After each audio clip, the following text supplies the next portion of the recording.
The Yu-Gi-Oh! TCG is one of the most expensive card games to play, but with websites like Nikijo Collectibles, Cherry Collectibles, and Australian Yu-Gi-Oh! Auctions, most of the cards you need are only one mouse click away. But what would happen if these sites just disappeared and we were left to source our cards only from sealed product? Rather than relying on these sites, we'd be relying on nothing more than the luck to pull the cards we need to complete our already bullshit expensive Yu-Gi-Oh! Decks. Over the coming weeks and months, starting with nothing more than 3 structure decks and a budget of $60 a week, I am going to build a competitive Yu-Gi-Oh! Deck with the goal of reaching the Oceanic World Championship qualifying event. Stick around to see me waste hundreds of dollars, open a ton of sealed product, and hopefully kick a few butts along the way. This is Sealed Only Yu-Gi-Oh! The Shaddoll Showdown.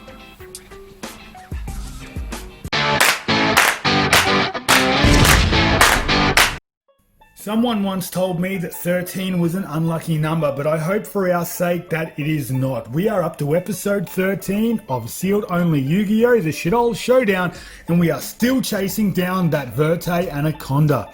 We have another $45 box of Dual Overload to open.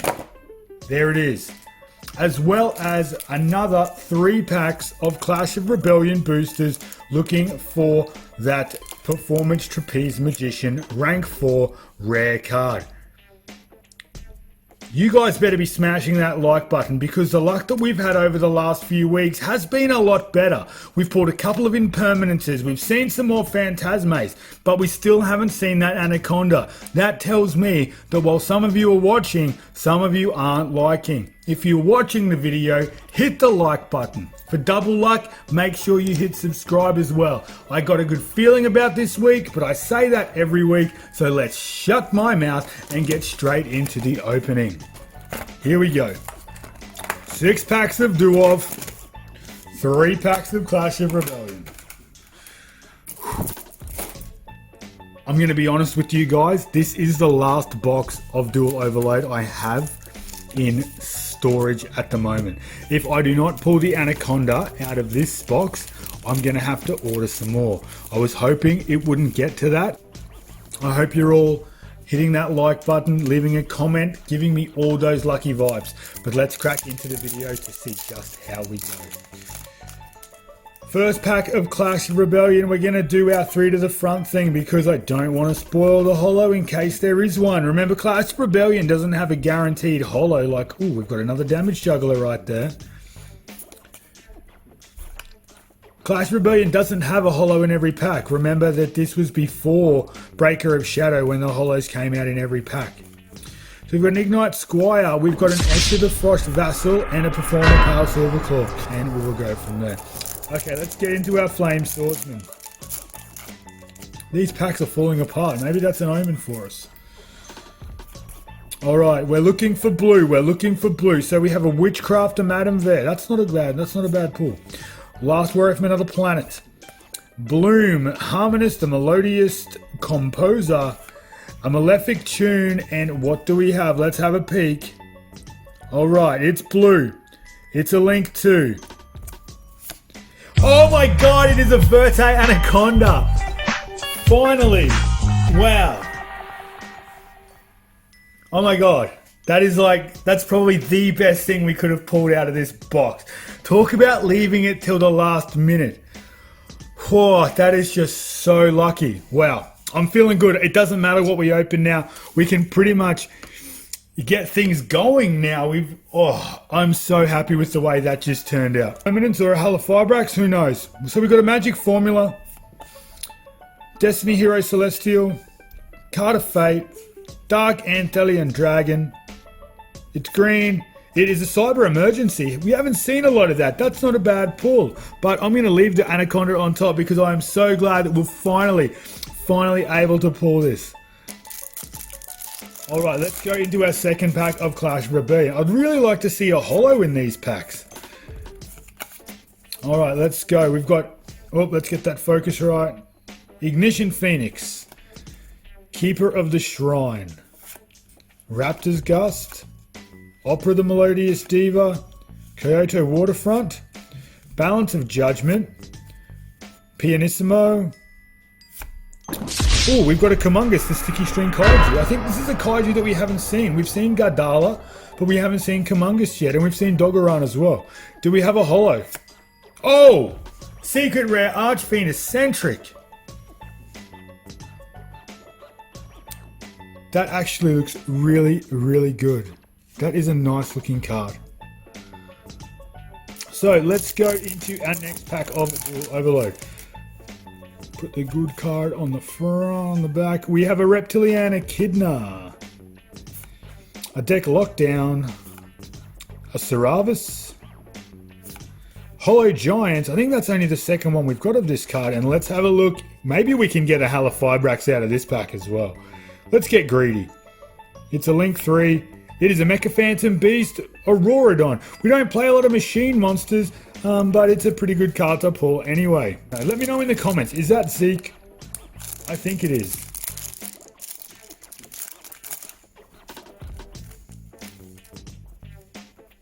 So we have an Almirage. I'm glad Almirage is so easy to pull. I remember grabbing that out of Battle of Heroes, Battle of Legends Heroes, is it Heroes Revenge or something? It was tricky to get. A Jama Emperor. Malefic Paradox Gear, Alien Shock Trooper M-Frame. Let's have a look at that final card. It is a monster. It is a Modolce Magellin. Alright. We're still looking for that rare card.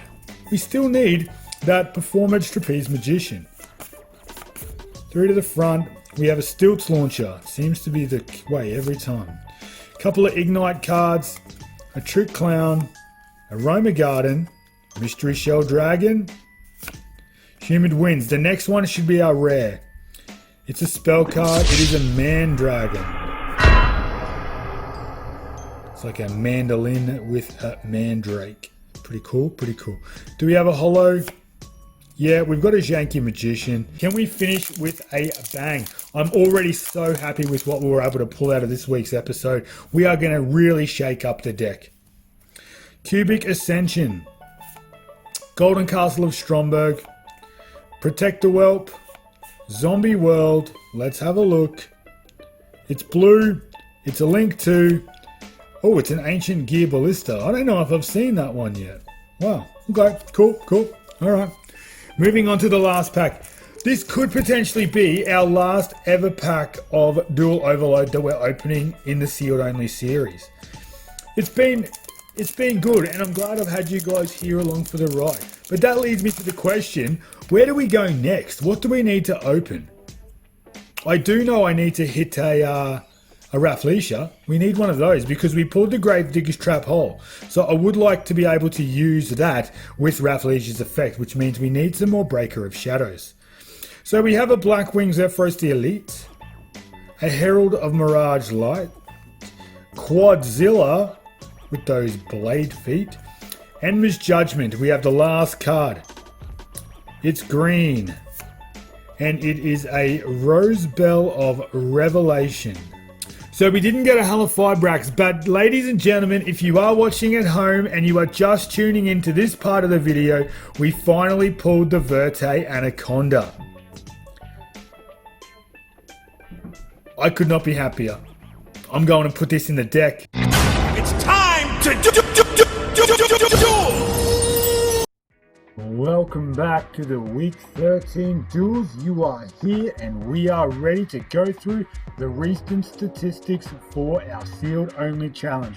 After 45 total duels, we are sitting at a win percentage of 42%, having amounted a massive 25 losses, only 19 wins and 1 draw from one of the earlier rounds.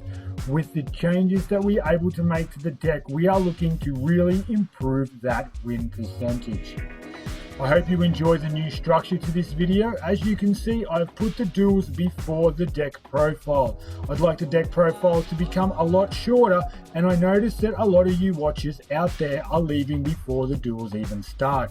Hopefully the duels will keep you a little bit more entertained, and if you want to stick around for the deck profile, check it out at the end of the video.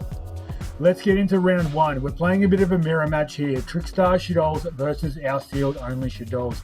Now, adding the Trickstar engine to the Shaddolls not only gives the opponent a lot more light targets to go for, but also they have a lot more options in terms of the link plays that they're able to make. Not going too bad here. I was able to amount a bit of a first turn. I was able to use Dino Miscus to remove some of the problem cards in the opponent's deck. I'm then able to go into a few different plays and actually start to amount some kind of a board. Jeffrey is a seasoned Trickstar player, and as you can see, he dropped the Incarnation and I had to get rid of my hand. Not leaving too many targets for Shaddoll Fusion in my hand, it fizzled and I had to go into a different line of play. At the moment on the board, I do have a Shaddoll Construct, a Chaos Dragon Legionnaire, and the Digusto Emerald. I did have to pass turn. He flips up his Wendi, goes into the Aerial, I believe, and summons the Nightmare Unicorn. He flip summons the Aerial, is able to bring back a banished Shaddoll monster. I can't quite see from the glare what that monster is, and I don't actually remember. He goes into an instant fusion play though, and this is where things got a little bit interesting. He went into the Winder, into the Avramax. But what I'm able to do next is pretty vicious. I go into our Verte Anaconda, just double checking that effect. I pay my 2,000 life points, and I'm able to play some pretty good Yu-Gi-Oh here. I go into a copy of Shaddoll Construct, using its effect and sending it. Unfortunately, I forgot about the no more special summoning after the effect of Anaconda is used, and I pass turn after I try and attack into his Crusadia Avramax. He simply goes into the battle phase, decides to attack over my Anaconda, and we are down the first game. No issues though, we're into game 2. I decide I want to go second because I do like the going second variant. I start off with a Foolish Burial. I'm able to ditch some cards, go into some Shaddoll plays, and start amounting some advantage. This one's going a little bit differently. He starts to have a look at my graveyard, and I'm able to then go into a super polymerization using not only, well, I'm able to use his monsters, but he's able to super polymerization me right back. All I can do is set a card there, pass turn, and then hope to amount a little bit of damage. I go into the Shaddoll Squamata, destroy some of his face-up monsters, and I'm able to try and survive a little bit longer.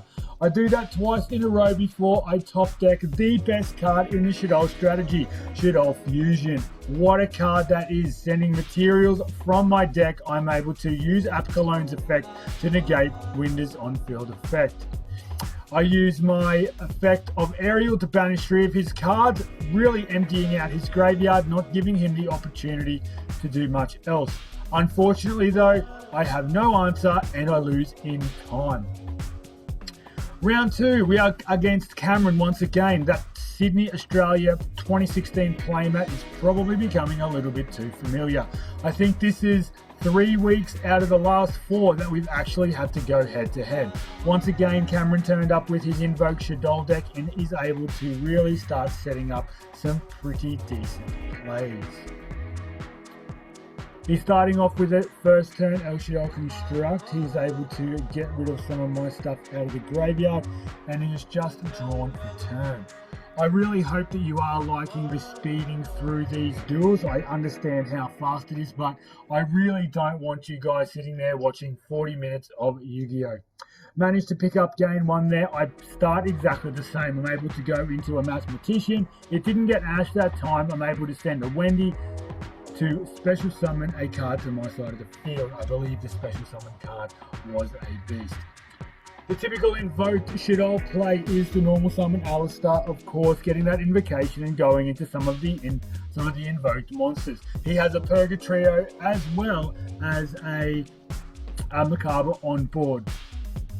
I then decide to super poly when his Macabre is about to attack, going into my Shaddoll Construct, sending his Macabre to the graveyard and really losing him that effect. I destroyed the Purgatrio with Construct's effect, of course, getting it off the field as well. He does a bit of banishing there and goes into another copy of Alistar. Normal summon stat to grab his invocation, and then he decides he's going to use the Invoked, the new guy, Gatos, and go into some more plays. I hope you're enjoying that Hulk Field Sender out there, guys. I really love that card. So we've got Shaddoll Construct on the field. He has a defense position performance trick clown. I flip summon up my Shaddoll Aerial and bring back another copy of Construct. Using Construct's effect to send, I get some more cards in the graveyard and I'm able to start amounting a bit more advantage here. He normal summons the Alistar, again grabbing the Invocation, waiting for me to split his deck. He Invocations into another Macabre using his own Trick Clown. The fact that he couldn't use anything from my graveyard was really beneficial.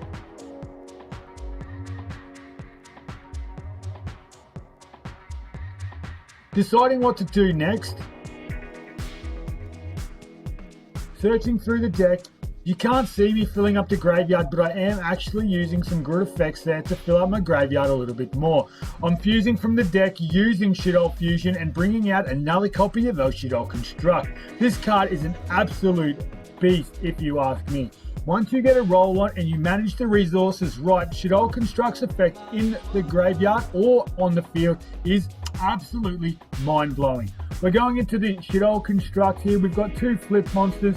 We're able to use the Construct effects to go into an El Shaddoll Shekinaga. Using the effect of Macabre, I negate that with Shekinaga's effect and go into the win. Going into game 3, coming up against probably one of my most hated fucking decks in the game, DDDs. Dom, I've played him a couple of times over the last few weeks as well. He guaranteed me this time that his DDD deck was at full power. Not that it mattered too much because you saw what happened last week when he absolutely blew me away. I don't want to give you any spoilers, but it actually wasn't much different this time around. So he's able to mount a little bit of advantage here, going into his fusion monsters, bringing back some of his cards from the graveyard, and then going into some synchros on top of that. I actually underestimated how good this deck actually could be. Not to mention bringing in those brick dolls and not getting too much advantage. As you can see, he has a full board of monsters. He's able to swing in, take game 1 just like that. So he gets, in the second game, normal summons DD Kepler and grabbing one of his contracts, goes into the Lamia play, Link summoning, and again I have the Phantasma to bring down in hand. He's got the DD Savant down there in the Pendulum Zone, and he fuses from his hand to bring out, I believe that is Flame King Genghis. He overlays the 2 level 6s into the rank 6 card. Now I had no clue that that card was as powerful as it was. It's able to negate the special summon at up to 2 times per turn. It is not once per turn, which is an absolute bastard of a card to get around. So here Dom is mounting a massive board and he's absolutely destroying me. He has 2 big monsters on board. I have absolutely nothing, and really the only thing I can do here is hope to land a Shaddoll Fusion. Even though I'm aware that he is able to actually negate some of those effects, I need to get through a heap of disruptions to even consider mounting some kind of comeback. Dom really knew what he was doing when he was playing this deck out. The improvements that he made from the week before was absolutely insane. Wasn't able to do much. He negates everything I tried to do. I have to scoop it up and go into round 4. We are currently sitting at 1 win, 2 losses going into the final round. And strangely enough, we are coming again up against DDDs. I absolutely hate that deck. Setting it up well though, we do get to go into an El Shaddoll Construct early on. We've got Shaddoll Beast face up, drawing for some advantage and then doing some discarding there to start emptying out his graveyard. What I'm able to do next is I pass it over to him. After swinging in for some damage, he twin twisters 2 of my back row, does some banishing, and is somehow able to replenish his hand from his banish zone. I don't understand how that DDD deck is actually such a good recursion effect. With the construct on field, there's not too much he can do to get around it. He's going to have to do some serious summoning here. All he can do is summon his big guy and he passes turn back to me. I normal summon my Trick Clown, put it all in attack position, swing for some damage, using the effective construct to destroy his Oracle King Dark. Winning that first game, we're going into game 2 here, and hopefully I'm able to mount some kind of challenge. I really need to bring back that win percentage just a little bit so I don't look like an absolute failure. We did get that Anaconda in the deck, and I told all of you guys at home that we would see some massive improvements to our gameplay. We're able to see some pretty epic starts from the opponent here playing the DDD deck. He was able to take care of both of my back row before having to summon any monsters. He Foolish Burials into some decent cards, uses his Kepler and going into his fusion monster. Getting Potted Desires as well, banishing 10 cards to then draw 2 and add more advantage. Using the Swamp King, he goes into 2 of his fusion monsters. He's about to pass it over to me, and there's not a lot I can do. I set a card. There is nothing else I can do.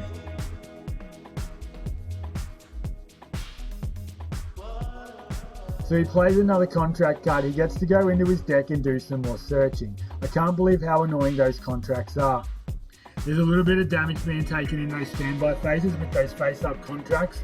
I'm able to go into a dragon and send one of his monsters back to his hand. He does swing in for a little bit of damage with the fusion monster, but what I do actually able to do is let me get out one more turn. I set a card, pass it back to him, and again, waiting. If he's able to get too many monsters on board here, I am in big fucking trouble. He's able to bring out another one of his fusion monsters and bring back Lamia from the graveyard. He's going to synchro into, I believe, a Synchro 7, which I can't remember the name of this guy, but the 7 comes straight off for the Synchro 8, which I believe is Alexander. Unfortunately, though, I lose that game. He gets too much damage on board, and I have no chance of coming back. This time around, I have one monster face down, 2 cards in the back row. He goes into his cards. I'm going to Lost Wind, and I'm able to halve some of the life points that he's got. Unfortunately, the card that I had set was an aerial. It was too early to actually take advantage of that. He's got 1 card face up on the field, and is it looking exactly like it was in the last game? I really hope that I'm able to do something here to bring it back. I use a Solemn Strike on his monster effect to destroy it, but I have to pay 1500 life points to do so. I split his deck. He goes into a rank 4, and again, I know I'm in a little bit of trouble. What I need to do here is draw something decent to actually play Yu-Gi-Oh! But alas, we have another loss. Many hours later. Alright, 13 weeks are down and we are back on the couch for another sealed only recap. Thank you guys for watching this far. As you would have noticed, I didn't do a deck profile for this week's video. I am conscious of how long these videos are taking, and I thought I'd run this one without a deck profile. The main change I made to the deck was of course the Verte Anaconda, and no real other changes took place. Moving forward to week 14 and 15, I'll make sure that I do update the deck, but for this week, let's just say the Anaconda was the only significant difference in the deck. Everything else was pretty much the same. Unfortunately, we did not perform as well as I thought we probably were going to. Even though we had that Anaconda in our extra deck arsenal, we still managed to have a lackluster performance in terms of the duels. The Trickstar Shaddoll duel in the first round was a bit too much for us. The fact that they had that extra combo piece in the Trickstar engine meant that they could go into some link plays and start dealing with our board a lot sooner than I wanted them to. Getting that Abramax out made it hard to beat, and then attacking over my Anaconda for game really was a misplay on my part. Running out of time for the end of that match, Jeffrey was able to take that one, and we were easily 0 for 1 after the first round. We did manage to get a win against Cameron in the second round though, which was pretty sweet. We've come up against him a couple of times, and we are pretty even when it comes to going head to head. I do like playing Cameron. He knows his deck really well, and we always have a good chat about the best lines of play for each of the Shaddoll combos. His Invoked engine wasn't enough this time though. I was able to get the better of him by utilising my Chaos Dragon Legionnaire and Super Polymerization coming in clutched as it always does in the mirror match. So going into round 3, we were 1-1 and coming up against Dom's DDD deck. Now I fucking hate that deck. I don't care what anyone says. As low tier as it might be, when they mount that type of board that they're able to get on board, you are absolutely fucked with no chance of coming back from it. Putting so much damage on board made it really hard for me to stop. The fact that I drew brick hands as well meant that I was setting cards with nothing else to do. Same thing for round 4. Going into the final round of the day, I was 1 win, 2 losses, and hoping to be able to finish at 50%. However, that wasn't the case. The guy I played had another DDD deck. Knowing the strategy as well as he did, he was able to play his way to victory. I can't say that he outplayed me in terms of skill, but he did outplay me in terms of his deck's consistency. The Shaddoll deck had nothing for me in round 4 whatsoever. I couldn't find a fusion spell card. I couldn't find anything to go into my Anaconda plays, so that means I was left by setting monsters, setting some back row, and hoping to last 1 extra turn. So we went 1-3 this week. It's time for a stats update, and after 13 weeks of sealed only, we are still sitting at quite a low win percentage. I'll flash that up on the board for you, but here are the win rates as follows. We've played 49 matches. We've been able to hit 20 wins and 28 losses, with that 1 draw that we were managed to pick up back in, I think, week 1 or 2. Unfortunately, not the outcome that we wanted this week, but I do know moving forward that we are going to start doing some serious damage to those opponents. I've got an idea about what I'm going to open for next week's episode, so hopefully you'll stay tuned for that. Don't forget to hit that like button if you enjoyed this episode of Sealed Only. Let me know what you think about skipping out on the deck profile. And of course, if you haven't already, think about hitting that subscribe button so you're one of the first people notified of the new uploads when they go live. I do have to apologise for the delay in this episode, and I will try and get episode 14 up even quicker next time around. I'll even try for 2 episodes this week. Thanks again for watching. This is Duels Down Under. You're watching Sealed Only Yu-Gi-Oh! The Shaddoll Showdown. I'll see you in the next episode.